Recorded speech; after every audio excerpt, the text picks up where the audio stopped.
the ladies step up and do this thing. Yes, strong, beautiful woman. Ladies, give it up for Kate. Kate Sharp. Yeah.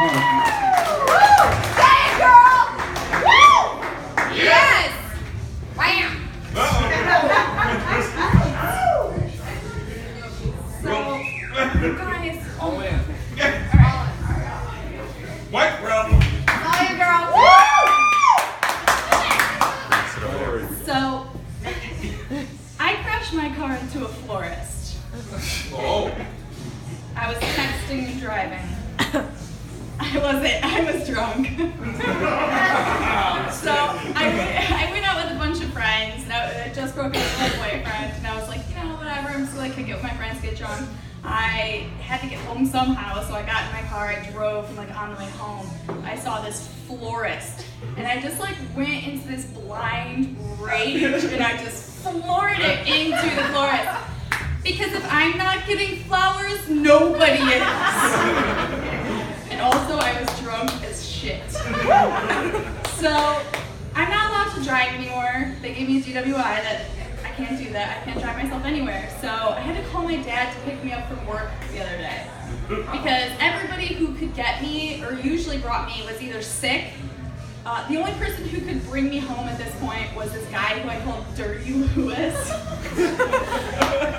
Dirty Lewis at all times just has a 15-foot bubble that you can't penetrate or you'll die because the smell will kill you.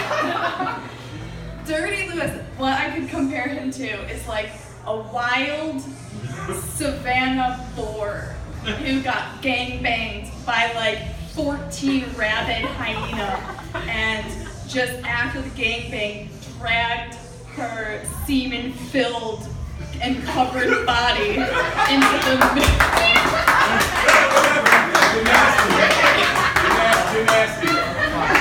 She dragged her disgusting, dirty little body into the middle of a savannah field and just lies there covered in semen and shame. And then this safari shaman comes and says, I'm not letting that delicacy go to waste.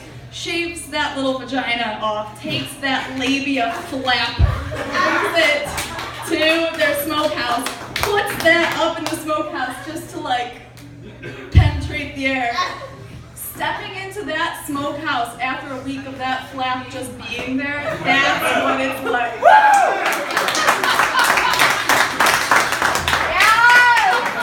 Yes! So I wasn't about to get in the car with him.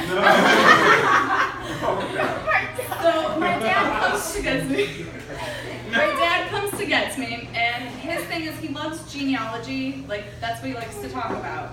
So he comes to get me, and 35 minutes of our 45-minute ride home is spent talking about genealogy. And he tells me this time, Genghis Khan apparently, while he was on this earth, fucked every single woman that he met and got them pregnant. So basically, at least 90% of us are all related because we're all descendants of Genghis Khan. Yep. And I'm like, well, that doesn't add up. And my dad says, well, according to the textbooks, when Genghis Khan pulled the trigger, it went off like a goddamn shotgun shell. And impregnated everybody at the same time. Women travel in packs, that was everyone, all at once. So we're talking about this genealogy thing, and he says, so, I was looking into our family. I Googled you just out of curiosity, and do you know what I found? No, Dad. And he says, well, I found that you were guest starring at Barrel of Dolls last week. What? And my dad says, yeah, it said you were guest starring at Barrel of Dolls, and I have never been so disappointed in my life.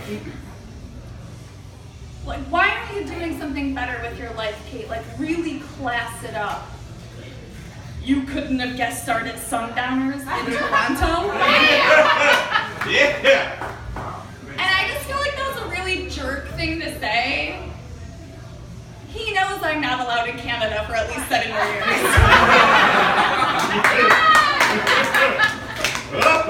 So, but I didn't get a chance to tell him fun that like I wasn't guest dancing, I was guest bartending. Which it's true, I haven't bartended in a while. I actually work in a cube now, which with people like Dirty Lewis, so that's clearly succeeding. It's fun though. I like working in a cube. I've like made it into a fun little game of like what can I get away with like in my 3 walls. And like I know I can get away with painting my nails. I know I can get away with giving myself like a self-breast exam and check for lumps. But I definitely cannot get away with rubbing one out really quick because every time I do, somebody's like, oh my god, did you just have a seizure? What is that smell? I'm just kidding, there's no smell. And I have gotten away with it twice.